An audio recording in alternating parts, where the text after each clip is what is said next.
మత్తయి సువార్త 21వ అధ్యాయం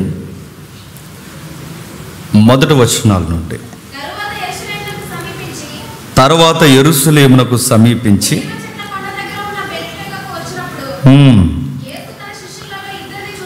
యేసు తన శిష్యులలో ఇద్దరిని చూసి, మీ ఎదుటనున్న గ్రామమునకు వెళ్ళుడి, ఎల్లగానే కట్టబడి ఉన్న ఒక గాడిదయు వాటిని విప్పి నా యొద్దకు తోడుకొని రండి. ఎవరైనాను మీతో ఏమైనా అనిన ఎడల అవి ప్రభువునకు కావలసి ఉన్నవని చెప్పవలెను. వెంటనే వాటిని తోలిపెట్టమని వారితో చెప్పెను. ప్రవక్త వలన చెప్పబడినది నెరవేరినట్లు ఇది జరగను. అది ఏమనగా, ఇదిగో నీ రాజు సాత్వికుడై గాడిదను, భారవాహక పశువు పిల్లైన చిన్న గాడిదను ఎక్కి నీ యొద్దకు వచ్చుచున్నాడని సీమోను కుమారుతో చెప్పుడి అనున్నది.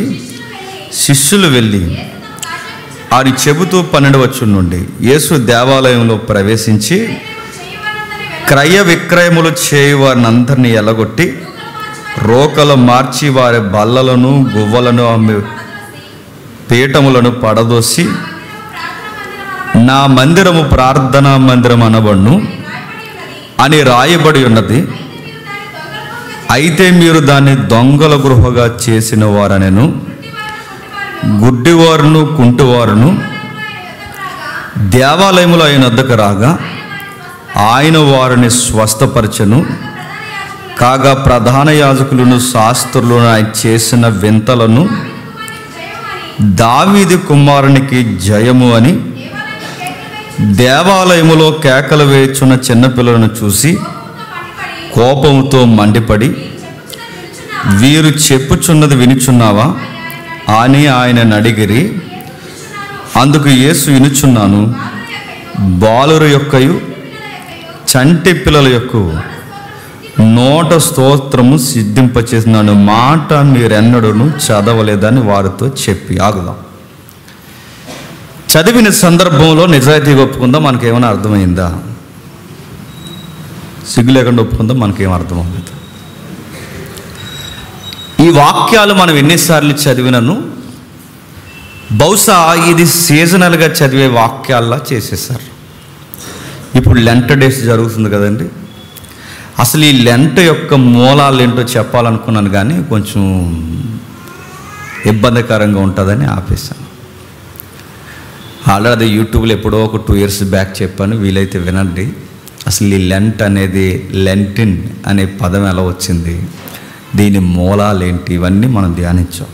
సరే, ఈ లెంట్ టైంలో ఎక్కువగా ధ్యానించే సందర్భాల్లో ఇది ఒక సందర్భం. బహుశా నెక్స్ట్ వీక్ ఈ సందర్భమే మాట్లాడుకుంటారు అందరూ. రాబోతున్న వారంలో అందరూ ఈ సందర్భాన్నే మాట్లాడతారు. ఈ సందర్భం అటు యూదులకి సరిగ్గా అర్థం చేసుకోవడంలో విఫలమైపోయారు.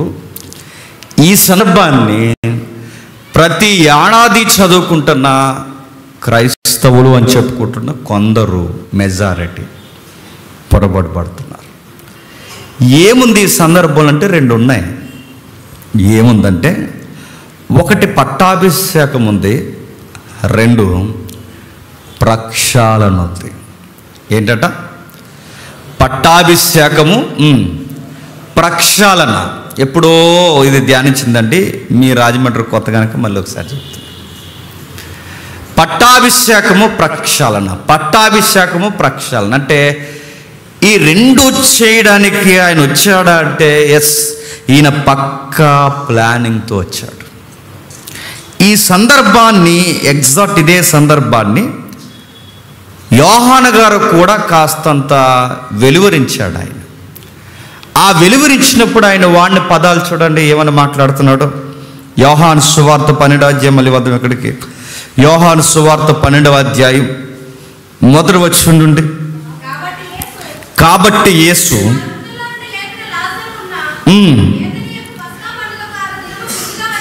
బేతనియాకు పస్కా పండుగకు 6 దినములు ముందుగా వచ్చాను. ఎన్ని రోజులు ముందు వచ్చాడట? 6 రోజులు ముందు వచ్చాడట. ఈ 6 రోజులు ముందు వచ్చినప్పుడు 2 రోజులు 2 ముఖ్యమైన పనులు చేశాడు. ఆ 2 ముఖ్యమైన పనులు, ఒకటి పట్టాభిషేకం, 2 ప్రక్షాళన. మొదటి రోజు జరిగింది పట్టాభిషేకం.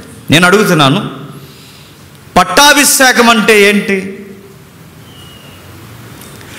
రాజుగా ప్రమాణ స్వీకారం చేసి డిక్లేర్ చేయడం, అది కదా పట్టాభిషేకం అంటే. ఈయన పట్టాభిషేకం చేయించుకోవడానికి ఈయనకు ఒక సైన్ ఉందట లేఖనాల్లో, గుర్తు. ఆ గుర్తు ఏంటంటే, ఇదిగో మీ రాజు వస్తున్నప్పుడు ఎలా వస్తాడంటే గాడిద పిల్ల మీద వస్తాడు. ప్రశ్న అడుగుతున్నాను, చెప్పండి, రాజు గుర్రం మీద వస్తే బాగుంటుందా, గాడిద మీద వస్తే బాగుంటుంది? చెప్పండి. గుర్రం మీద రావాలని మనకు అర్థమైంది. మరి ఆయన గుర్రం మీద రాకుండా గాడిద మీద ఎందుకు వచ్చినట్టు? కొంచెం చరిత్ర తెలియాలి.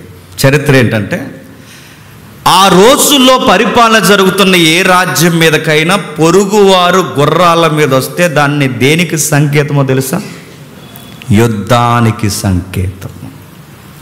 ముఖ పరిచయం లేని వారు గుర్రం వేసుకునే టౌన్లోకి వస్తే ఎవడో యుద్ధానికి సంకేతం పంపాడని అర్థం. అదే గాడిద మీద వస్తే శాంతి సమాధానంతో వస్తున్నాడని అర్థం. అందుకే ఆ వాహనాల్లో గుర్రాన్ని వాడకుండా గాడిదని ఎందుకు వాడంటే, చరిత్రలో మీరు బయట చరిత్రని మీరు చదవండి, గుర్రాలు సమాధానానికి వాడరు, యుద్ధానికి వాడతారు. గాడిద దేనికి వాడతారంటే టౌన్లోకి వస్తున్నప్పుడు సమాధానానికి వాడతారు. అందుకే ప్రభు ఎంపిక చేసుకున్న వాహనం ఏంటంటే గాడిద. ఈయన సమాధానంతో వస్తున్నాడు. వస్తున్నప్పుడు అభిషేకం జరిగింది. నేను అడుగుతున్నాను, నిజంగా ఇక్కడ అభిషేకం జరిగింది? ఆయనకి ఏం జరగలేదు అక్కడ. ఆయనకి అభిషేకం జరగలేదు, కనీసం గౌరవం దక్కలేదు, ఆయనకి ఇవ్వాల్సిన కనీసపు మర్యాదలు ఆయనకి రాలేదు. పండితులు వ్యతిరేకించారు, పామరులను ప్రలోభానికి గురి చేశారు. ఈయన రాజు ఏంటి, ఈయనకి జేజేలు కొట్టడం ఏంటి, ఓసన్నా ఓసన్నా అనడం ఏంటి? ఓసన్నా ఓసన్నా అంటే ఓసన్న మినిస్ట్రీ అని కాదు. ఓసన్నా ఓసన్నా అంటే, ఓసన్నా అంటే ఇబ్రూ శబ్దానికి అర్థం ఏంటంటే, మాకు మళ్ళీ నువ్వు మోసే లాంటోడివి అని అర్థం. ఈజిప్ట్ యొక్క పరిపాలన నుంచి నాయకుడిగా మమ్మల్ని తీసుకొచ్చిన మోసే ఎలాంటోడో అలాంటి నాయకత్వాన్ని కలిగిన వాడు అని అర్థం ఇచ్చే జయమే ఓసన్నా అని, మోసే లాంటోడివి అని. ఇలా ప్రజలు, పిల్లలు ఇలాంటి పొగడ్తల మధ్య పిలుస్తుంటే వాళ్ళందరూ ఈ వింతలు చూసి ఏంటిది ఇదంతా ఇలా జరుగుతుంది అన్నారట. నేను అడుగుతున్నాను, ప్రపంచంలో ఈయనకంత దారుణంగా ఎవరికి పట్టాభిషేకం జరగదు. మీకు ఎగ్జాంపుల్ చెప్తాను. అది 1953 చెబుదామా? 1953 జూన్ 2వ తారీఖు. చదువుకుంటున్న వాళ్ళకి ఇది స్టాండర్డ్ జీకే. 1953 చూడండి, 1953 జూన్ 2వ తారీఖు ఎలిజబెత్ రాణి పట్టాభిషేకం. అది ఆ రోజు జరిగిన పట్టాభిషేకానికి ప్రపంచం ఒక్కసారి అవాక్కైపోయిన పట్టాభిషేకం. అది మర్చిపోకూడదని కొన్ని రాసుకుని వచ్చాను, మీరు అది చూస్తూ నేను చదువుతున్నది వినండి. ఎలా జరిగిందంటే, ఆ పట్టాభిషేకం జరిగే ఆ స్థలానికి ఆ ముందే బ్యాంకింగ్ హోమ్ అనే ప్యాలెస్ ఉంటుంది. అక్కడికి ఇక్కడికి సుమారు ఒక 10 కిలోమీటర్ల దూరం ఉంటుంది. ఆ పట్టాభిషేక స్థలానికి తన ప్యాలెస్కి 10 కిలోమీటర్ల దూరం. ఈ 10 కిలోమీటర్ల దూరంలో మీకు వెనకాల పబ్లిక్ కనబడుతున్నారు చూసారా, ఈ 10 కిలోమీటర్లు కూర్చోబెట్టారన్నమాట. ఈ కూర్చోబెట్టిన వాళ్ళు పబ్లిక్ అనగానే ఈరోజు రాణి గారికి పట్టాభిషేకం జరుగుతుంది, కక్క ముక్క డొక్క దొరుకుతుందని వచ్చిన వాళ్ళు కాదు వాళ్ళు. లేదు సామాన్యులు భోజనాల కొరకు వచ్చిన వాళ్ళు కాదు. ఆ వచ్చిన వారు ఎవరంటే 129 దేశాల అధినేతలు వచ్చారు. నెక్స్ట్ 129 దేశాల అధినేతలు వచ్చారు. 2000 మంది పైబడి ప్రపంచ దేశాల్లో ఉన్న జర్నలిస్టులు వచ్చారు. మీరెవరు అమాయకులు భోజనాలకు వచ్చారు అనుకోకండి. వెనకాల 129 దేశాల అధినేతలు, 2000 పైచిలుక జర్నలిస్టులు, 500 మంది ఫోటోగ్రాఫర్స్. ఆ రోజుల్లోనే 500 మంది చూసారు. ఆ రోజు కెమెరాలు ఎలా ఉన్నాయి వెనకాల. ఆ రోజుల్లోనే 500 మంది. ఈరోజు ఈ ఫోటో షూటింగ్లు, వెడ్డింగ్ కార్డులు అంటున్నారండి. ఆ పదాలు మనకు అర్థం. ఏదో పెళ్ళికి ముందు ఏదో చేస్తున్నారు కదా, పెళ్ళికి ముందు ఈ ఫేస్బుక్లో పెట్టుకోండి. మొన్న అక్కడ న్యూస్ వచ్చింది, ఆ పెళ్ళికి ముందు వాడికి వెడ్డింగ్ షూట్ అంటది. ఆ తీస్తున్నప్పుడు డిఫరెంట్గా ఉండాలి, మన ఫోటో అదిరిపోవాలని ఆ షూటింగ్ ఎక్కడ పెట్టారు చెప్పినా పెద్ద డ్రైనేజీలు పెట్టారండి. చూసారా మీరు పేపర్లో? డ్రైనేజీలో ఆవిడేదో ఇన్నర్ డ్రెస్ వేసుకుంది, ఆయన గారు ఏదో ఇన్నర్ డ్రెస్ వేసుకున్నారు. అటేపు ఒక కుళ్ళు బాడ రాసుకున్నాడు, ఇక్కడ బాడంతా రాసుకున్నారు. ఇలా పైన కారిపోతుంది, ఫోటోకి స్టిల్ ఇస్తున్నారు. వెడ్డింగ్ షూట్లు విచిత్రంగా ఉన్నాయి ఈరోజు. కానీ ఆ రోజు జరిగిన షూట్ ప్రపంచంలో ఇంకెప్పుడు జరగదు, అంత రంగరంగ వైభవంగా జరిగింది. రికార్డ్స్లో రాసేసరి జీకే బిట్లో ఒక బిట్ అయిపోయింది. అది 500 మంది ఫోటోగ్రాఫర్స్ వచ్చారు. బీపీసీ లైవ్ ఇచ్చారు. ఆ రోజుల్లోనే లైవ్, ఈ రోజుల్లోనే లైవ్. ఇప్పుడు మనకు తెలంగాణ స్టక్ అయిపోతుంటుంది, వెళ్ళదు మనకి. ఆ రోజుల్లోనే లైవ్ ఇచ్చారు. ఈ రోజుకి ఇండియాలో కొన్ని ఏరియాల్లో లైవ్ ఇద్దామంటే మనకి నెట్ పనిచేయదు. నిన్న ఏజెన్సీ ప్రాంతానికి వెళ్ళినా అక్కడ సిగ్నల్సే లేదు. ఇక్కడే గట్టిగా దాటితే ఒక 70-80 కిలోమీటర్ల లోపలికి, లేదా ఒక 100 కిలోమీటర్లో, లేదా ఒక 200 కిలోమీటర్ల లోపలికి వెళితే డీపీ ఏజెన్సీకి వెళ్తే సిగ్నల్స్ లేవు మన ఇండియాలో. అంటే ఇంకా మనం ఎంత డెవలప్ అవ్వాలో మనకు అర్థం అవ్వాలి. అంటే ఎందుకు చెప్తున్నానంటే ఆ రోజు 1953లో బీపీసీ లైవ్ ఇచ్చిందట. ఆమెను తీసుకుని రావడానికి అధినేతలు వచ్చారు. ఇంకా పాయింట్స్ ఉన్నాయి. సైంటిస్టులు వచ్చారు, నెక్స్ట్ సైనికులు వచ్చారు, నెక్స్ట్ అరబ్బులో బాగా మోతుబర్లు వచ్చారు. అరబ్ దేశాల్లో ఉంటారు కదా ఈ గౌన్లు వేసుకుని, వీళ్ళందరూ వచ్చారు. నెక్స్ట్ సోషల్ స్టేటస్ కలిగిన వ్యక్తులు వచ్చారు. సుమారు 8 గుర్రాలని ఇలా ఎదరపెట్టారు. అరేబియా గుర్రాలు తెలుసుగా, అరేబియా గుర్రం అంటే అది మనకన్నా ఇటు ఉంటుంది. అది అలాంటిది సుమారు 8 గుర్రాలను పెట్టారు. ఆ 8 గుర్రాలు వెనక రథం ఉంటుందిగా, మొత్తం రథాన్ని బంగారంతో చేశారు. ఆవిడ అభిషేకం మీకు అర్థమవుతుందో లేదు. సుమారు ఒక బంగారు రథం ముందు ఒక 8 గుర్రాలను పెట్టి, అరేబియా గుర్రం అంటేనే ఒక గుర్రం అంటే చాలా కాస్ట్ ఉంటుంది, అలాంటిది 8 గుర్రాలు ఆ రోజుల్లో పెట్టి బంగారు రథం మీద తీసుకొస్తున్నారు. ఆమె తల మీద 1332 డైమండ్స్ కలిగిన వజ్రాలు కిరీటాన్ని పెట్టారు తన తల మీద. 1332 డైమండ్స్.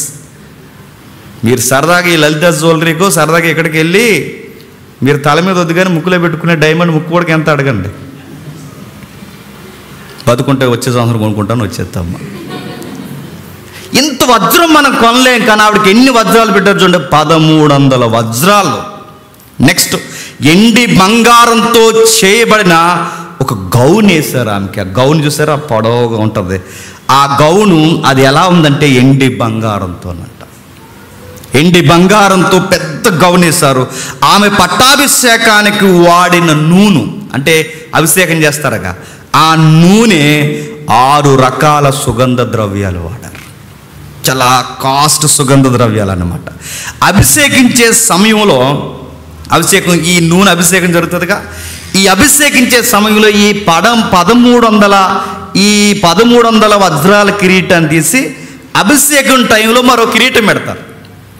ఆ కిరీటం ఏం పెడతారంటే ఆమె రాణిగా ఆమె డిక్లేర్ చేయడానికి 516 క్యారెక్టర్లు కలిగిన ఆఫ్రికన్ డైమండ్ చేత చేయబడిన కిరీటం పెడతారు. ఆ డైమండ్కి ఉండే పేరు ఏంటంటే కింగ్ ఆఫ్ ఆఫ్రికా డైమండ్ అంటారంటే ఇంకా అది ప్రపంచంలో వాళ్ళ దగ్గర ఉంది, ఇంకెవరి దగ్గర ఉండదు అనమాట.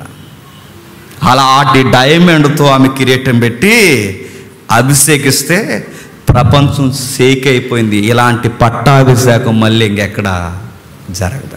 నేను ఎందుకు చెప్తున్నానంటే ఒక మనిషికే ఇంత బాగా పట్టాభిషేకం జరిగితే మనుషులను పుట్టించిన వాడు ఇలలోకి వస్తే ఆయనకి జరిగిన పట్టాభిషేకం ఏంటో తెలుసా? ముఖం మీద ఉమ్మేశారు. ఒక మనుష్యుడికే ఇంత రంగరంగ వైభవంగా మనుషులకి ఇంత పట్టాభిషేకం జరిగితే ఆయనకి జరిగిన అక్షరాల భూత భవిష్యత్తు వర్తమాన కాలాల్లో ఉన్నవాడు, కోటాను కోట్ల నక్షత్రాలు కలిగించిన వాడు, వజ్రాలకి వైడూర్యాలకి కారకుడు అట్టివాడు భూమి మీదకి వచ్చి 33.5 సంవత్సరాలు ఈ భూమి మీద బతికితే ఆయనకి చెలించిన ఆ యొక్క పట్టాభిషేకం ఉమ్ముల చేత పట్టాభిషేకం చేశారు. మాసిన వస్త్రాల చేత పట్టాభిషేకం చేశారు. ప్రపంచంలో ఎవరికి జరగనంత దేనత్వంలో పట్టాభిషేకం జరిగింది. ఎలక్షన్ తర్వాత అధికారికంగా ఎన్ని అయితే ఈది నెంబర్కైనా గౌరవం ఉంటుందండి. పంచాయతీ ప్రెసిడెంట్కైనా చాలా గౌరవంగా పట్టాభిషేకం జరుగుతుంది. ముఖ్యమంత్రికి గవర్నర్ ద్వారా పట్టాభిషేకం జరుగుతుంది. కేంద్ర మంత్రులకి గవర్నరు ఆ పైన అధికారుల చేత పట్టాభిషేకం జరుగుతుంది. కానీ లోకల్లో ఉన్న ఒక నెంబర్కి జరిగేంత పట్టాభిషేకం కూడా యేసుక్రీస్తు వారికి జరగలేదు. చాలా దీనంగా, కడు దీనత్వంతో, దిగువ మనుషుల కన్నా అధ్వానంగా యేసుప్రభు వారికి పట్టాభిషేకం జరిగింది కాదు, అలా జరగాలని ఇష్టపడ్డాడు. ఎందుకు ప్రభువా అంటే ఒక మాట ఉంది ఆయన దగ్గర, నీ కోసం చెప్పండి, నా కోసం.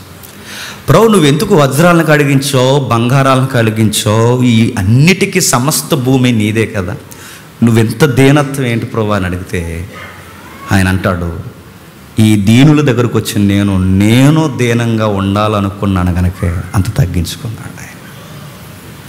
నేను అడుగుతున్నానండి, మనమే కనుక ఈ సంఘం మొత్తానికి నువ్వే పెద్దవే అని మిమ్మల్ని ఎవరినొకరిని పెట్టాను అనుకోండి, మీరేం చేస్తారు చెప్పండి?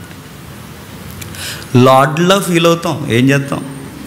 ఏంట్రా అది ఇంకా మడతట్లేదేంటి? గౌరవం లేకుండా పోతుంది, సభ గౌరవం లేదు.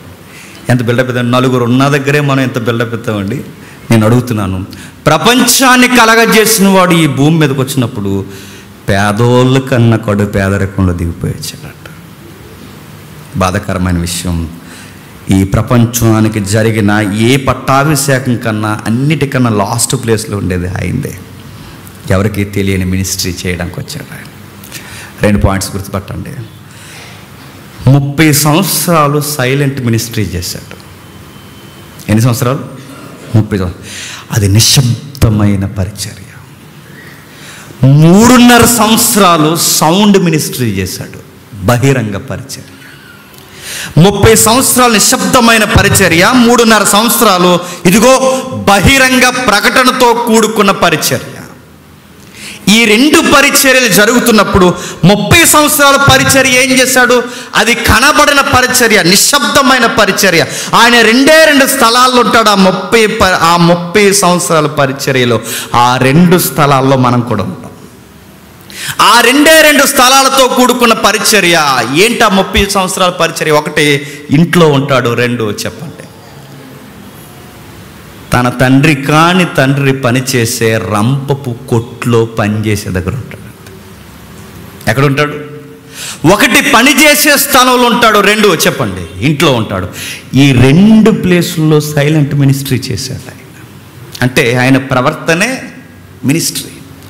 ఆయన వ్యక్తిగత జీవితం. నేను మళ్ళీ అడుగుతున్నాను, మనిద్దరం లేదా నువ్వైనా నేనైనా ఎవరైనా మనం అందరూ 2 స్థలాల్లో గడుపుతాం. ఎక్కడ చెప్పండి? 1 ఇంట్లో ఉంటాం, లేకపోతే పనిచేసే స్థలంలో ఉంటాం. ఈ 2 దగ్గర దేవుడు మనం చూస్తాడంట. నువ్వు ఇంట్లో ఏం చేస్తున్నావు? బాత్రూంలో కూడా ఫోన్ అట్టుకెళ్ళిపోతున్నావా? చూస్తాడు ఆయన. నువ్వు ఇంట్లో ఏం చేస్తున్నావు? నువ్వు మొబైల్ ఆన్ చేసుకుని ఇంటికి వెళ్ళి ఏం చేస్తున్నావు అంటే, యేసుక్రీస్తు వారు సశరీరిగా ఇలలోనికి వచ్చినప్పుడు తన ప్రియసుతుడు తన ఇంట్లో తన వ్యక్తిగత దినచర్యల్లో తన తండ్రికి చాలా నమ్మకంగా ఉన్నాడు. మనకి సేఫెస్ట్ ప్లేస్ ఏంటి చెప్పండి? మనకి అత్యంత సురక్షితమైన స్థలం ఏంటి చెప్పండి? మన ఇల్లే కదండి. మన ఇంట్లో చాలా ఓపెన్గా ఉంటాం. కానీ ప్రభు చెప్తున్నాడు, నేను అక్కడే చూస్తాను, నేను నీ బెడ్రూమ్లో చూస్తాను, నువ్వు నిద్రపోయే మంచం మీద చూస్తాను, నువ్వు ఎలా ఉన్నావో చూస్తాను, నీ మొబైల్ వాడకం చూస్తాను. నేను మళ్ళీ చెప్తున్నాను, తన తండ్రికి తన కొడుకు తన కుమారుడు ఆ స్థలంలో చాలా నమ్మకంగా ఉన్నాడు. సైలెంట్ మినిస్ట్రీ అంటారు దాన్ని. 2, ఆయన పనిచేసే స్థలంలో ఉంటాడు. ఎక్కడ? తన తండ్రి కాని తండ్రికి ఒక కొట్టు ఉంది, రంపపు కొట్టు లేదా రంపపు పొట్టు మధ్య పనిచేస్తాడు, అక్కడ ఉంటాడు. అక్కడున్న ఆయన ఏం చేస్తాడు? ఇప్పుడు యోసేపు గారు ఉన్నారు, తన కొడుక్కి కొంత టైము ఈ దుకాణం అప్పగించి వెళ్ళాడు అనుకోండి, ఏం చేస్తాడండి? నమ్మకంగా పనిచేస్తాడు. ఒక వస్తువు తయారు చేస్తే మరి చరిత్రలో కొంచెం ఒక టాక్ ఉంది, యేసుప్రభు వారు తయారు చేసిన బల్ల అని. అది ఎంతవరకు అనేది దాని మీద ఎప్పుడు డిబేట్ చేయలేదు, కానీ ఒకవేళ ఏమైనా డిస్కషన్ చేస్తే తేలొచ్చు. ఆయన చేసిన వస్తువట చాలా నాణ్యంగా ఉంటుందంట. తన తండ్రికి సహాయకుడిగా ఉన్నప్పుడు చాలా నాణ్యమైన పని. నేను అడుగుతున్నాను, ఏదన్నా పని అప్పగిస్తే తినంగా చేస్తాం మనం, ఇంకోసారి చెప్పించుకునేలా చేస్తాం మనం. ఆ గిన్నె కడుగు అంటే అది కడగలేదని మనకు అర్థమవుద్ది, అలా ముంచి అలా తెచ్చేస్తారు అంతే. ఈ బరకామై ఆ బరకాన్ని సిరిగిపోవడానికే కారణం మనం అవుతాం. ఆ కుర్చీ అయ్యి అది ఇరిగిపోవడానికి కారణమవుతాం. నేను అడుగుతున్నాను, యేసుక్రీస్తు వారు తన తండ్రి కాని తండ్రి దగ్గర పనిచేస్తే నమ్మకంగా పనిచేస్తాడట. నేను అడుగుతున్నానండి, ఎవరైనా ఒక వ్యాపారం నీకు అప్పగించి వెళ్ళిపోతే ఆ వ్యాపారంలో నువ్వు నమ్మకంగా ఉండగలవా? సైడ్ అయ్యేస్తావా? చెప్పు. ఖచ్చితంగా అడుగుతున్నాను, ఎవరైనా నీ దగ్గర డబ్బులు ఒక వ్యాపారాన్ని దగ్గర పెడితే నువ్వు నమ్మకంగా ఉండగలవా? ప్రభు ఉన్నాడు. తండ్రి కాని తండ్రి తన వ్యాపారాన్ని అప్పగిస్తే నమ్మకంగా ఉన్నాడు. ఆయన ఒక వస్తువు అమ్మితే ఎలా అమ్ముతాడు? కష్టానికి ఎంతైతే హెచ్చించారో ఆ వెలకి అమ్ముతాడు తప్ప 10 రూపాయల వస్తువుని 110కి అమ్మడు. 10 అంటే 10. మనమైతే దారి సాధ్యులు, ఆ సాధ్యులు, ఈ సాధ్యులు, మన సాధ్యులు, అన్ని సాధ్యులు వేసేసి మొత్తం మీద అడుగుతున్నాను. ఇలాంటి డబ్బు ఉంటుంది అనుకుంటున్నారా? చచ్చిపోయే ముందు ఎవరికి ఇచ్చి వెళ్ళిపోతాం, గుర్తుపెట్టుకోండి. అలాంటిది నిలబడదు. ప్రభు అయిన యేసుక్రీస్తు వారు ఒక వస్తువు అమ్మిన, ఒక వస్తువు తయారు చేసిన, లేదా తన తండ్రి కాని తండ్రి తన వ్యాపారం తన చేతుల్లో పెట్టిన ఆ నమ్మకాన్ని వమ్ము చేయడంట. అంత నమ్మకంగా ఉన్నాడు. ఈ 30 సంవత్సరాలు సైలెంట్ మినిస్ట్రీ చేశాడు. 3.5 సంవత్సరాలు సౌండ్ మినిస్ట్రీకి బయటకు వచ్చాడు. ఇప్పుడు ఆ బేతనియాకి 6 రోజుల ముందు వచ్చాడు. మొదటి 2 రోజుల్లో ఏం జరగబోతుంది ఇప్పుడు మనం చూస్తున్నాం. చదువుదాం ఒకసారి. 21వ అధ్యాయం మత్తయి సువార్త, త్వరగా 21వ అధ్యాయం మత్తయి సువార్త మొదటి వచనం నుండి. తరువాత యెరూషలేమునకు సమీపించి ఒలీవ చెట్ల కొండ దగ్గరున్న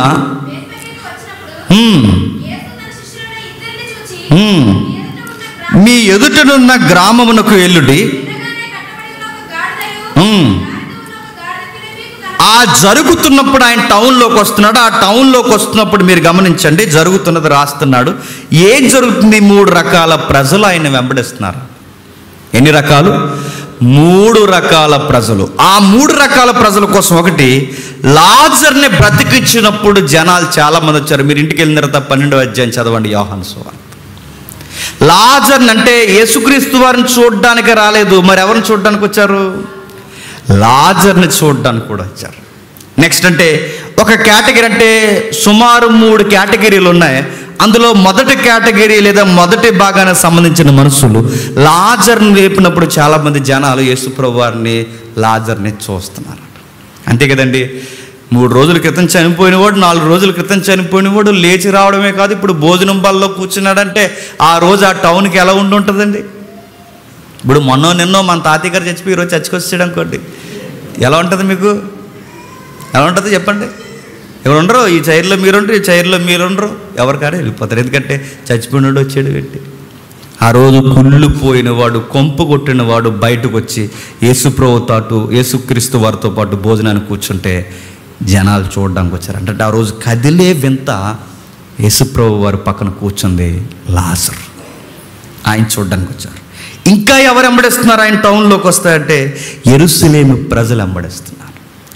ఇంకా ఎవరున్నారు ఆ టౌన్లో అంటే పస్కాకి ముందుగా వచ్చిన 20 లక్షల మంది ఉన్నారంట. అంత ఆ రోజుల్లో క్రీస్తు శకం లేదా మొదటి శతాబ్దం ఇప్పటి నుంచి 2000 సంవత్సరాల క్రితం 20 లక్షల మంది అంటే చిన్న సంఖ్య అండి అది.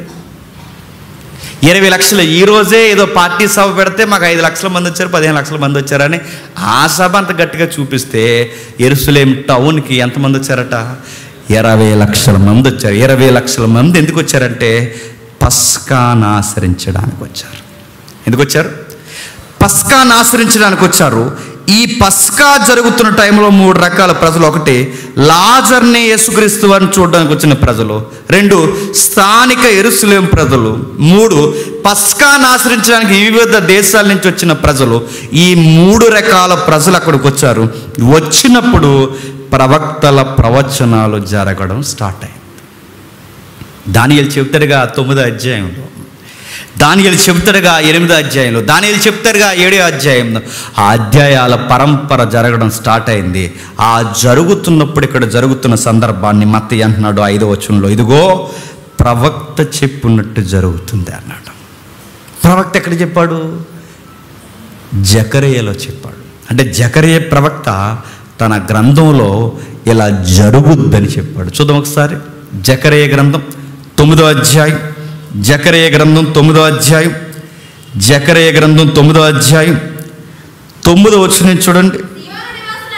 సియోను నివాసులారా బహుగా సంతోషించుడి, యెరూషలేము నివాసులారా ఉల్లాసముతో ఉండుడి. రక్షణ గలవాడును దీనుడనై గాడిదను గాడిద పిల్లను ఎక్కి నీ యొద్దకు వచ్చుచున్నాడు. నేను చేసేదను. ఏం జరుగుతుందని అక్కడ రాయబడుతున్న వచనాలు చూడండి. నీ యొద్దకి అభిషక్తుడు రాబోతున్నాడు. ఆ వస్తున్నప్పుడు గాడిద మీద వస్తాడు. ఆ వచ్చింది ఖచ్చితంగా మీరు గుర్తుపట్టండి. అంటే ఈయనే అభిషక్తుడు అనడానికి మీకు గుర్తు ఏంటంటే, మీ యెరూషలేముకి ఎవరెవరు వచ్చినా గుర్రాల మీద వస్తాడు, కానీ ఒక రోజు రాజు గాడిద మీద వస్తాడు. ఎప్పుడైతే ఆయన గాడిద మీద వస్తున్నాడో మీకు అదే గుర్తు. ఆ గుర్తు ఏంటో తెలుసా? చెప్పండి. ఈయనే మీరు ఎదురు చూసే మెస్సయ్యా అని గుర్తు. గాడిద మీద ఆయన రావడానికి కారణం, ఆ గాడిద మీద ఒక గుర్తును చూపిస్తున్నాడు. ఇదిగో జకరియలో చెప్పినది నెరవేరుస్తున్న రాజును నేనే అని. కానీ ఇది గుర్తుపట్టలేదట. మరి ఏం గుర్తుపట్టాడు? ఈ జకరియలో రాయబడినట్టుగా ఈయన వస్తుంటే ఇది గుర్తుపట్టలేదు, కానీ పై వచనాల్లో రాయబడుతున్నది గుర్తుపట్టారట. ఏం గుర్తుపట్టారు చూడండి. ఏం గుర్తుపట్టారంటే ఒకసారి 8వ వచనం చూడండి. పై వచనంలో, నేను కన్నులారా చూసి తిని ఇంకను సంచరింపకుండాను నా మందిరము మీదకి రాకుండా దానిని కాపాడుకొనుటకై నేను ఒక దండు వారిని ఏర్పరచుకుందును. ఒక మాట నేను చెబుతున్నాను చూడండి. 9వ అధ్యాయంలో ఉన్న యేసుక్రీస్తు వారు అర్థం అవ్వలేదు, కానీ 8వ వచనంలో చూచాయిగా మసకగా అర్థమైనట్టు అర్థం కానట్టు ఉన్న తిరుగులాడు ఒక సైన్యం ఉందంట. ఆ సైన్యం ఎవరా అని మాత్రం గుర్తట్టారట. క్వశ్చన్ అడుగుతున్నాను, చెప్పండి. స్టాండర్డ్ జీకే ఇది. ప్రపంచమంతా మెజారిటీ దేశాన్ని జయించిన వాడు అక్కడ ఉన్నాడండి 33.5 సంవత్సరాలకి. ఎవరు చెప్పండి? The great Alexander. ఎవరండి? The great Alexander. అలెగ్జాండర్ ఇదిగో మన ఇండియా నదుల వరకు వచ్చాడు, ప్రపంచాన్ని పరిపాలించాడు. ఇదిగో ఆయన 33.5 సంవత్సరాలకి వీరుడు సూర్యుడిగా తన దగ్గర ఉన్న ఒక్క కత్తెతో ఈటెతో ప్రపంచాన్ని అలా కంట్రోల్ చేసేసాడు. ఇన్ని దేశాలని జయించిన వాడు ఒక రోజు యెరూషలేం మీద కూడా వచ్చాడు. అన్ని దేశాలను జయించిన వాడు యెరూషలేం అంటే మన ఇండియా బోర్డర్ వరకు వచ్చినాడు. యెరూషలేం మీదకు కూడా వెళ్ళాడు. యెరూషలేం మీదకి వస్తున్నప్పుడు ఆ యెరూషలేములో ఉన్న పండితులందరూ అలెగ్జాండర్ ముందుకి జేజేలు కొడవచ్చు. రాజా రాజా రాజా నీకు స్వాగతము, ఇదిగో నీకు మేము బానిసలం అన్నారు. నీకు విషయం చెప్పాలి రాజా, నీకు మేము విరోధులము కాదు, నీకు మేము శత్రువులు కాదు, నీకు మేము లొంగని వారము కాదు. నీ గూర్చొక ఉన్నతమైన మాట మా తోర అంటే మా యొక్క ధర్మశాస్త్రంలో, మా ప్రవక్తల గ్రంథాలలో నీ గూర్చి మా దేవుడు రాశాడు రాజా. నీ చదవండి యెరూషలేము చరిత్ర.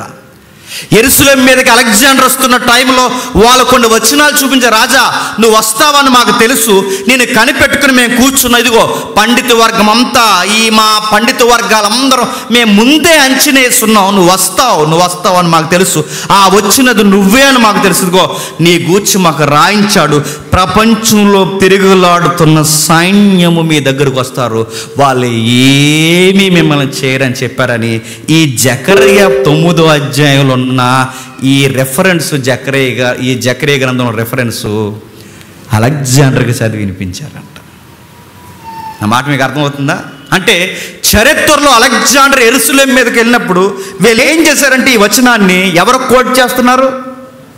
అలెగ్జాండర్కి, ఇదిగో తిరుగులాడు సైన్యము నువ్వు వస్తావని మాకు చెప్పారు, ఇక్కడే కాదు దానియేలు చెప్పాడు, ఇక్కడే కాదు ఆ దానియేలు 2వ అధ్యాయంలో చెప్పాడు, నువ్వు మహారాజువని, ప్రపంచాన్ని పరిపాలిస్తావని, నువ్వు వస్తావని, మమ్మల్ని దర్శించినప్పుడు నీవు మమ్మల్ని ఏమీ చేయవని నీ గూర్చి ఒక మంచి సంకేతాలు మా గ్రంథంలో మేము నమ్మిన దేవుడు మాకు సెలవిచ్చాడంటే ఆడు మురిసిపోయి వెనక్కిపోయాడంటే ఎవరు? జకర్యా. నా మాట మీకు అర్థమవుతుందా? అలాగే రాయించాడా అని అంటాడు ఆ రోజు. అలాగే రాయించారు, రాజా మిమ్మల్ని మేము గౌరవిస్తున్నాం, మిమ్మల్ని వ్యతిరేకించు, మీరు మాకు గౌరవనీయులైన రాజులు అనగానే వెరీ గుడ్ బతికిన రాబ్బాయిలు వెళ్ళిపోయాడు. నేను ఎందుకు ఈ పాయింట్ చెప్తున్నానంటే ఈ రెఫరెన్సు అలెగ్జాండర్దా అవునా కాదన్నది పక్కన పెట్టండి, లేఖనానుసారంగా డిబేట్ చేస్తే. కానీ చరిత్రలో పరిసయ్యులు, సద్దుకయ్యులు లేదా పండితులు ఈ లేఖనాలు తర్జుమాలు చేస్తున్న వారు చరిత్రలో మాత్రం ఈ రెఫరెన్సు అలెగ్జాండర్ కోట్ చేసి అన్నారట, ఇది నువ్వే అన్నారట. ఇందులో మాకు కనబడుతున్న తిరుగులాడు సైన్యం నువ్వే. ఆ దానియేలు చెప్పింది ఆ గ్రీస్ అని ఉంటుందిగా, ఆ గ్రీకు ప్రాంతం నువ్వే. 10 కొమ్ముల మధ్య ఒక కొమ్ముగా లేస్తున్న ఆ కొమ్ము నువ్వే. నువ్వెవరో కాదు, నువ్వు అధికారం ఉన్న రాజువి నువ్వే, నిన్ను మేము గౌరవిస్తున్నాం అనగానే వాడు మురిసిపోయి వెళ్ళిపోయాడు. అంటే ఇక్కడ ఇంత క్లారిటీగా మనకు కనిపిస్తుందండి అలెగ్జాండర్ అన్నట్టు కనిపించట్లేదు. కానీ వింత ఏంటో చెప్పనా, ఇంత క్లారిటీగా ఇక్కడ అలెగ్జాండర్ అని లేకపోయినా చూచాయిగా మసకగా ఉన్న ఈ వచనాల్లో ఇది అలెగ్జాండరే అని కోట్ చేసిన ఇంకిత జ్ఞానం ఉన్న వీళ్ళకి 9వ వచనం నుంచి అంత స్పష్టంగా ఉన్న ఎవరిని గుర్తించలేకపోయారట. 8వ వచనంలో ఉన్న అలెగ్జాండరో కాదో అవునో తెలియకుండానే అలెగ్జాండర్ గుర్తించారు, కానీ 9వ వచనం నుంచి 12వ వచనం వరకు ఉన్న యేసుక్రీస్తు వారిని మాత్రం గుర్తించలేదట. అంటే ఈయన్ని ఎందుకు గుర్తించలేదు? ఎందుకంటే ప్రపంచంలో ఎవరికి పట్టాభిషేకం జరిగిన ఇలా జరగదు కనుక ఆయన గుర్తించలేకపోయారు. ఇంత గుర్తించలేని పరిస్థితుల్లో ఆయన దీనుడుగా భారవాహక జంతువుని ఎక్కి ఆ వాహనం ఎక్కి వస్తాడని ఇంత స్పష్టముగా రాయబడిన వాళ్ళ బుర్రలకు పనిచేయలేదంటే అలెగ్జాండర్ మీద ఉన్న గురి చెప్పండి అనంతాన్ని కలిగజేసిన ఆయన మీద లేదంట. అందుకే చూడండి, ఈ వచనాలు పక్కనే రాయబడ్డాయి. పక్కనే రాయబడిన వచనాల్లో పై వచనం అలెగ్జాండర్ కోట్ చేశారు, కానీ కింద వచనం ఇది యేసుక్రీస్తే అని కోట్ చేయలేకపోయారు. అందుకే మత్తయి కోట్ చేస్తూ అన్నాడు ఏమనంటే, ఆ కింది రాయబడిన వచనాల్లో ఉన్నది ఎవరో కాదు, ప్రభువు అయిన యేసుక్రీస్తు. మీరు ఇంటికి వెళ్ళిన తర్వాత ఇది ఎప్పుడన్నా ఇది కాంప్లికేట్ సబ్జెక్ట్ అండి.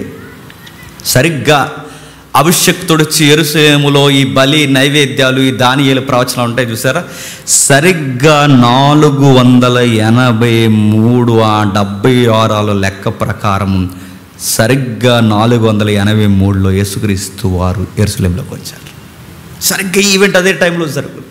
అంటే ఈ ఈవెంట్ ప్రవచనానుసారంగా ఇంత స్పష్టంగా ఉన్నా అన్నీ అర్థమయ్యాయి, కానీ వీళ్ళకి ఏం అర్థం అవ్వలేదండి, క్రీస్తు అర్థం అవ్వలేదు. నేను అడుగుతున్నాను, ఆ రోజే కాదు ఈ రెఫరెన్స్ ఈ రోజు కూడా అర్థం అవ్వలేదు. అర్థమైందా? వచ్చే ఆదివారం దేని మీద ఉంటాయో ప్రసంగాలంటే గాడిద మీద వచ్చినో ఆయన కోసం ఉండో, గాడిద కోసం ఉంటాయి. నేను ఎవరినో తెలుసా? చెప్పు. గాడిద మీద పోలిక ప్రసంగాలు. అలా తప్పని కాదు, తగ్గించుకోవడం మంచిదే. కానీ అసలైన విషయాన్ని గాలికి వదిలేస్తున్నారు. గాడిద మీద ప్రసంగాలు అక్కడ మళ్ళీ ఉన్నాయిగా, అవేంటి తీసుకొస్తారు నెక్స్ట్ వీక్? మట్టల మీద ప్రసంగాలు, మళ్ళీ దాని మీద కౌంటర్లు. అది ఏ మట్ట, ఈ మట్ట అనుకుంటున్నావా? ఆ మట్ట వేరు అన్నారంట. మళ్ళీ ఆ మట్ట వేరు, ఈ మట్ట వేరు. మట్టల మీద ప్రసంగాలు, గాడిదల మీద ప్రసంగాలు, బట్టల మీద ప్రసంగాలు, బట్టల పరిసిన వాళ్ళ మీద ప్రసంగాలు, ఈ చుట్టూ ఉన్న వాతావరణం మీద ప్రసంగాలు చేస్తారు. కానీ అసలు గాలికి వదిలేస్తారా? ఆయనే అభిషక్తుడు, ఆయన్ని గాలికి వదిలేస్తారు. ఆయన వచ్చాడు, ఆయన పట్టాభిషేకం జరిగింది. ఎక్కడ జరిగింది? యెరూషలేము ఈదుల్లో పట్టాభిషేకం జరగలేదు. నడి వీధుల్లో ఆయనకి పట్టాభిషేకం జరగలేదు. ఆయన ఆహ్వానించారు. అంటే పట్టాభిషేకానికి తెలుసో తెలియకో ఆ వస్త్రాల మీద ఆహ్వానించారు, కానీ అక్కడ పట్టాభిషేకం జరగలేదు. ఆయన పట్టాభిషేకం ఎక్కడ జరగాలో ఆయనకి స్పష్టంగా తెలుసు. ఆయన పట్టాభిషేకానికి ఇదిగో ఆ బ్యాంకింగ్ హోమ్ ప్యాలెస్ నుంచి ఈ పట్టాభిషేకానికి జరిగే ప్యాలెస్కి రోడ్డు 10 కిలోమీటర్లు అయితే, యెరూషలేము నుంచి ఈయనకి పట్టాభిషేకం జరిగే ఆయన పట్టాభిషేక స్థలానికి 5 కిలోమీటర్లు. ఆ స్థలం పేరు గోల్గొతా. గుర్తుపెట్టుకో. ఆయనకి కిరీటం పెట్టరు, ఆయనకి వజ్రాల కిరీటాన్ని ధరించారు. ఆయనకి పెట్టిన కిరీటం ముండ్ల కిరీటం పెట్టారు. ఆయనకి ఏ వజ్రాల కిరీటం, ఆయనకి ఆఫ్రికన్ డైమండ్ తీసుకురాలేదు. బలమైన ముళ్ళు ఆయన మెదడులోకి దిగిపోయేలా కూర్చేశారు. అధినేతలు రాలేదు, సైంటిస్టులు రాలేదు, శాస్త్రులు రాలేదు, సామాన్య ప్రజలు కూడా ఆయన ముఖం మీద ఉమ్మేసేశారు. ఆయన పట్టాభిషేకం యెరూషలేము ఈదుల్లో ఘనంగా జరగలేదు. ఆయన పట్టాభిషేకం అదిగో ఆ భూమికి ఆకాశానికి మధ్య దీనుడుగా పట్టాభిషేకం జరిగింది. గోనె వస్త్రాలు కప్పేశారు. గోనె వస్త్రాలంటే మేక వెంట్రుకలతో తయారు చేస్తారంట. మేక వెంట్రుక తెలుసుగా. గోనె వస్త్రం అనగానే మనం వాడుకునే గోన్లు కదా, అది మేక వెంట్రుకలు. పౌలు గారు ఊరు ఉంటుంది, అది ఊరు. అది పౌలు గారు ఊరు తార్స్ నంటుకుని ఇంకో ఊరు ఉంటుంది. ఆ ఊరు ఈ మేక వెంట్రుకలతో తయారు చేసే ఈ యొక్క గోనె బట్టలకు ఫేమస్. కిలికియా, ఆ సౌండే దాంతో అర్థం ఉంటుంది అన్నమాట. అంటే ఈ గోనె వస్త్రాలు, అంటే ఈ టెంట్లు వేయడానికి గోనె వస్త్రాలు దేంతో తయారు చేస్తారంటే మేక వెంట్రుకలు. ఇప్పుడు అడుగుతున్నాను, దెబ్బ తగిలిన దాని మీద ఎంట్రుకలు అలా అంటుకుని ఒకేసారి అలా పైకి లెగిస్తే ఎలా ఉంటుందండి? ఆయనకి ఏ వస్త్రం కప్పారు తెలుసా? గోనె వస్త్రం. అంటే మేక ఎంట్రుకలు, అంటే ఎంట్రుకలు ఆ దెబ్బల మీద అలా ఇలా రాస్తున్నప్పుడు సుమారు 150 కేజీలు 100 కేజీల పచ్చిమ రాను ఆ ఎంట్రుకలు అనే వస్త్రం మీద పడి రుద్దేస్తున్నప్పుడు పట్టాభిషేకానికి కదిలి, అంటే ఆయన కప్పినది ఆ మేడం కప్పుకుందిగా బ్రిటిష్ రాని ఆ వజ్రాలు బంగారం ఎండుతో చేసిన గోనె కప్పలేదు ఆయనకి, మేక వెంట్రుకలతో చేసిన గోనె కప్పారు.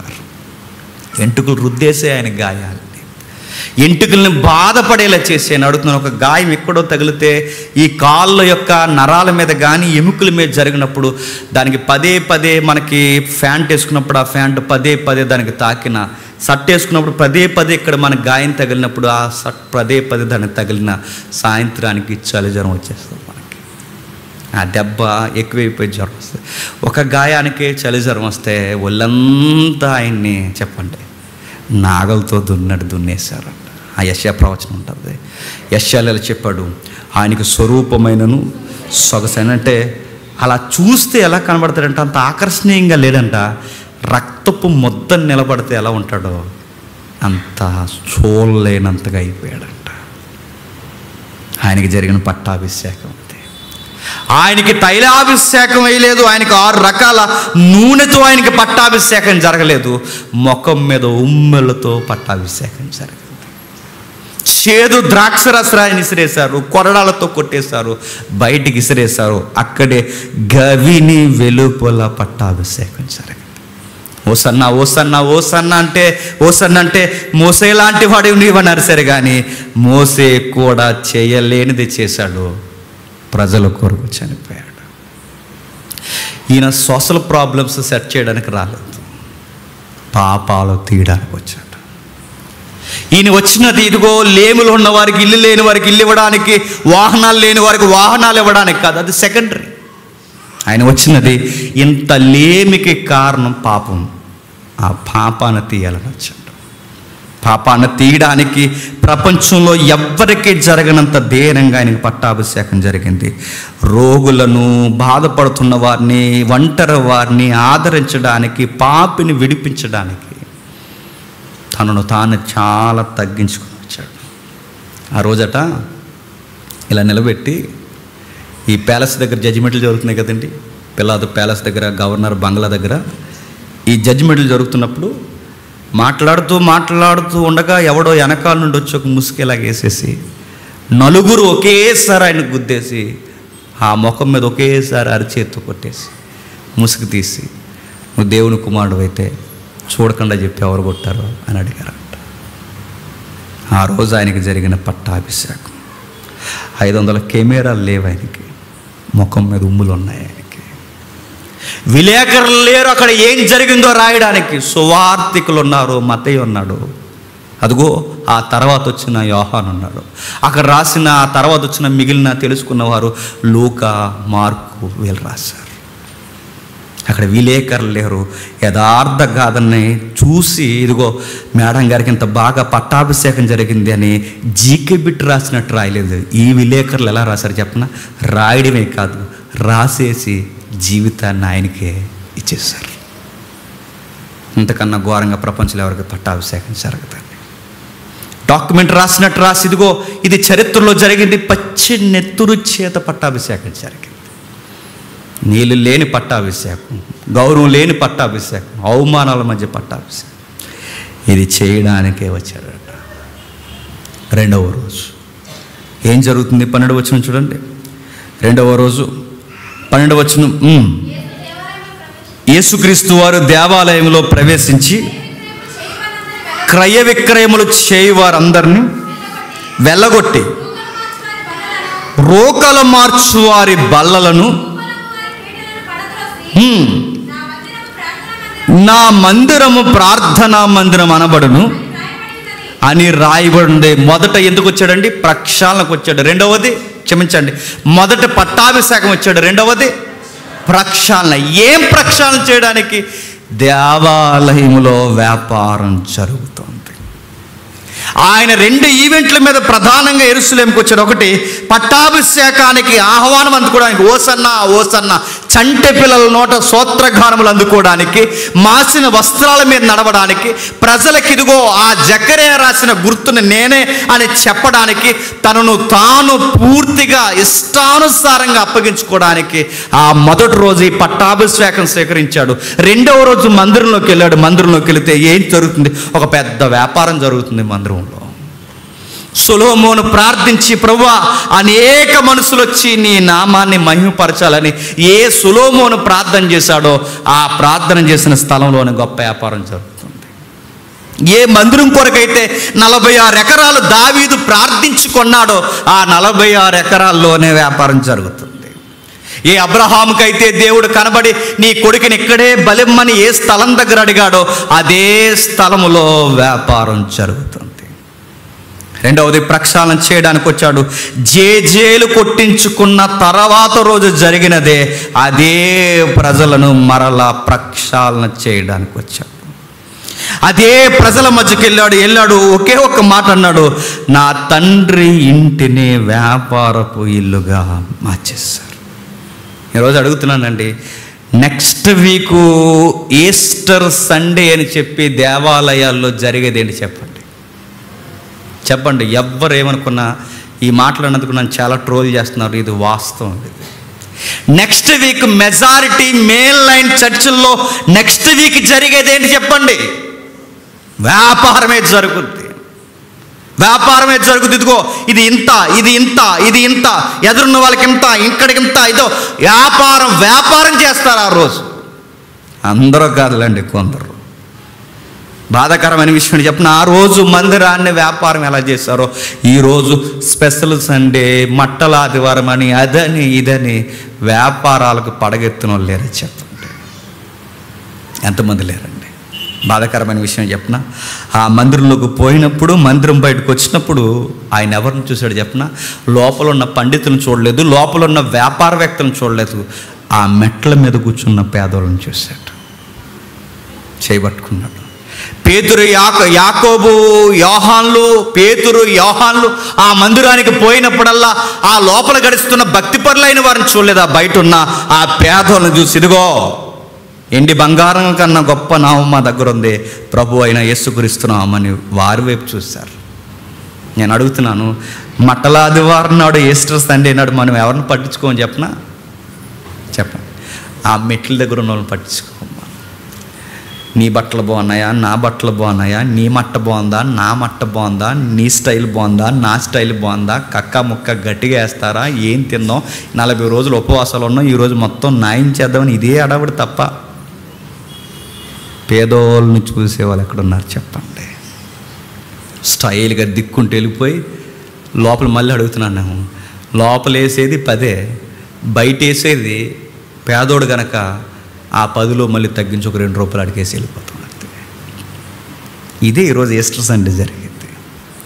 ప్రతి ఏడాది జరిగేది ఏంటంటే ఆయనకి నచ్చిందే జరుగుతుంది. యెరూషలేములో ఆ రోజు అభిషేకం తర్వాత రోజు ఏం జరిగిందో ఈ మట్టల ఆదివారం పేరు మీద కూడా అదే జరుగుతుంది. కానీ నాణ్యంగా చేసే సంఘాలు ఉన్నాయిలేండి, జ్ఞాపకం చేసుకునే సంఘాలు ఉన్నాయి, కానీ మెజారిటీ సంఘాలు అన్న కైఫా లాంటి నాయకుల్ని కలిగిన సంఘాలు ఉన్నాయి.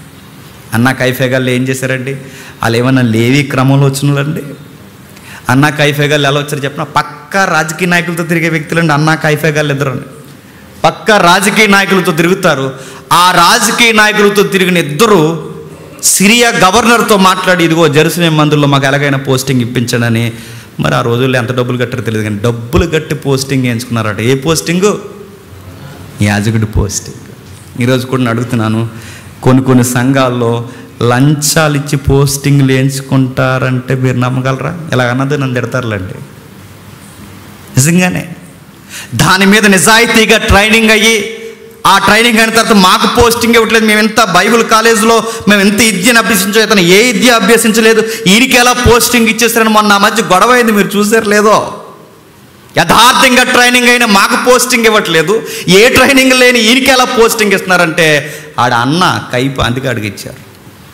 అన్న కైపాలకి ఇస్తారు ఈరోజు పోస్టింగ్లు. ఎందుకంటే డబ్బులెట్టు కొనుక్కుని ఎవడైనా దేవాలయంకి వచ్చినోడు ఉంటే, మళ్ళీ చెప్తున్నాను, డబ్బు చేత పోస్టింగ్లు, డబ్బు చేత సేవా జీవితాన్ని ప్రారంభించినాడు ఎవడైనా ఉంటే ఆడు డబ్బు చేత సేవలోకి వచ్చాడు కనుక మళ్ళీ ఆడు సేవను కూడా చెప్పండి వ్యాపారమే చేస్తాడు.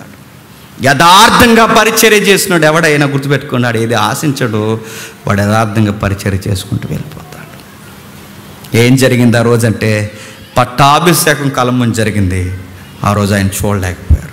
పోనీ ఈ రోజు జరుగుతుంది, 2వ పట్టాభిషేకం రెడీగా ఉంది. మొదటి పట్టాభిషేకం సిలువ మీద జరిగింది, 2వ పట్టాభిషేకం రెడీగా ఉంది. ఎక్కడ జరుగుద్ది?